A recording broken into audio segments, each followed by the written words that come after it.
या राज्याचे कर्तव्यवान सरकार बंदी झाले आणि या पश्चिम महाराष्ट्रामध्ये विशेषतः सरकारला जे झालं आहे ते त्याच्या काळामध्ये फार मोठ्या प्रमाणात करावं वाढलेलं आहे. आणि मी मुलांची बँकेचा एकत्रित सर्व कारभार बघत होतो. 84 साली 4 लाख जीबी असलेली ही बँक आज 182 कोटी गेली आहे. आणि या बँकेचा सरकारचा उद्देश आहे की संचालक मंडळी विश्वस्त आहे आणि तुम्ही मालक आहात.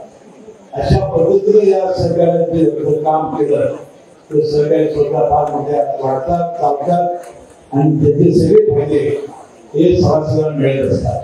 आणि मी यांनी बंटी पाटलांना विनंती केली होती दोघांचाही मान त्यांनी राखला आणि सरकारी कर्मचाऱ्यांनी शब्द दिला याबद्दल मी त्यांचा मनपूर्वक आभार मानतो. आमच्या देशातील सरकारी बँकेच्या सुवर्णमहोत्सवी कार्यक्रमाच्या निमित्ताने प्रमुख पाहुणे म्हणून उपस्थित असलेले राज्याचे सरकार मंत्री आमचे सरकारी नामदार बाळासाहेब पाटील त्यांचं आता बनवलं झालं ते माझे मित्र आमदार सत्यजित पाटील या विभागाचे आमदार माझे मित्र तेजस्वी नाईक सत्यजित लडके ज्याचा उल्लेख करता बंटी पाटलांनी केला यशवंतराव मोहिते साहेबांचे चिरंजीव होते इंद्रजित मोहिते साहेब राहुल पाटील माजी नेते बी पाटील बाळासाहेब फाडे अजित लडके एस.आर. पाटील श्यामराव सूर्यवंशी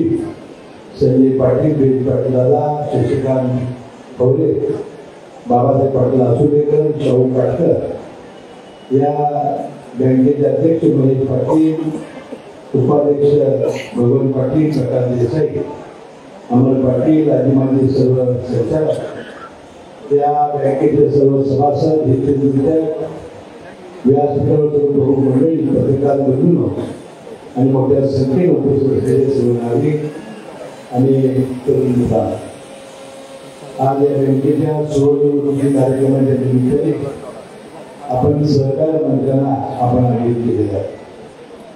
प्रत्येक माणूच्या कुस्तीसाठी मी आलेलो असताना या बँकेचे चेअरमन आणि सर्व संचालकांनी मला विनंती केली होती की आमच्या या सुवर्णमहोत्सवी कार्यक्रमाला सरकार मंत्र्यांना आवाहन.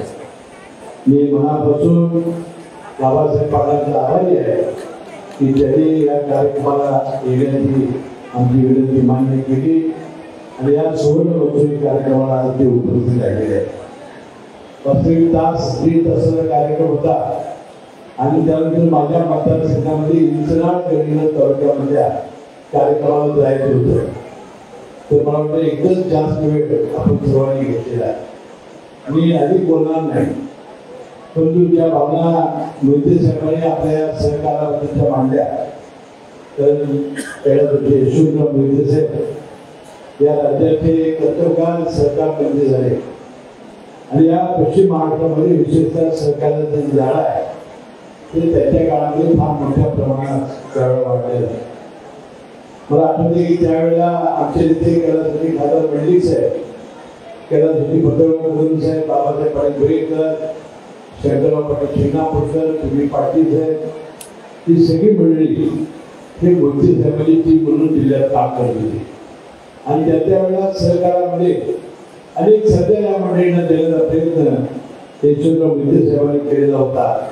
खासदार मंडलिक साहेबांना शेतकरी संघाचं प्रशासकीय अध्यक्ष केलेलं होतं. बाबासाहेब पाटील गोरेकरांना त्यामध्ये त्यांनी गाठलेलं होतं. त्यानंतर शंकरराव पाटील शिंगणापूरकरांना ही बँकेची स्थापना करण्यासाठी त्यांनी सहकार्य केलं आणि मी मुलांची बँकेचा एकत्रित सर्व कारभार बघत होतो. 84 साली 4 लाख जीबी असलेली ही बँक आज 182 कोटी गेली आहे. NPA 0% आहे. अतिशय चांगलं सभासद विश्वास त्यांनी संपादन केलेले आहे आणि मला वाटते त्यावेळेला 75वा आपण हिरक म्हणतो आपण करा तेव्हा या बँकेची फी 1000 कोटी होती. अशा प्रकारचा आशावाद मी प्रकट करतो. छोट्या छोट्या बँकेच्यामुळं शेतकरी असतील छोटे छोटे व्यापारी असतील व्यावसायिक असतील त्यांना फार मोठा सहकार्य मिळत असतं आणि या बँकेचा आणि सरकारचा उद्देश आहे की संचालक मंडळी विश्वस्त आहे आणि तुम्ही मालक आहात। अशा पद्धतीने या सरकारने जर काम केलं तर सरकारी स्वतः फार मोठ्या वाढतात, चालतात आणि त्याचे सगळे फायदे हे सभासदांना मिळत असतात।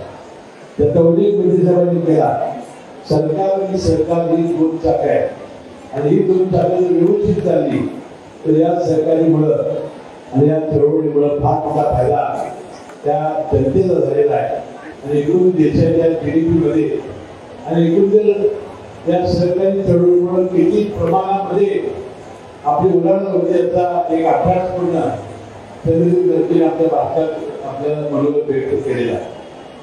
बंधुभगिनींनो, आपण या सगळ्या चळवळीमध्ये सहभागी होऊया, या बँकेला सहकार्य आपण करावं आणि बँक मोठी करावी अशी अपेक्षा या निमित्ताने मी व्यक्त करतो। मी आमदार कबीर दत्ते यांचं मनपूर्वक आभार मानतो।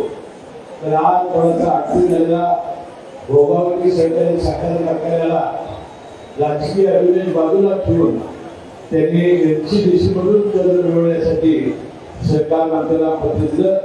जिल्हा परिषद बँकेचा चेअरमन म्हणून ही बँक अडचणीत काढण्यासाठी कर्ज मदत केली, त्यामुळे मनपूर्वक मी त्यांचे आभार मानतो।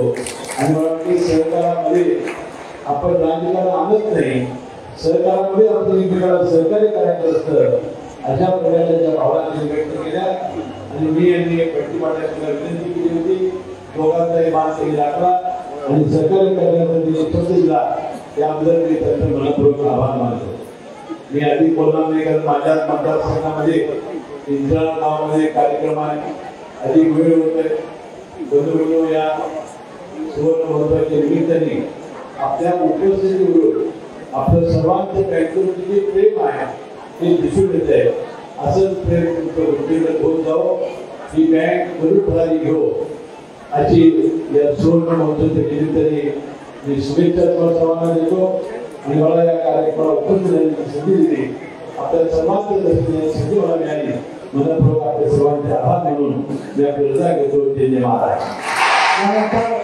अशाच नवनवीन अपडेट्ससाठी डिजिटल कोल्हापूर चॅनेलला सबस्क्राईब करायला विसरू नका। आमच्या फेसबुक, इन्स्टालाही नक्की फॉलो करा।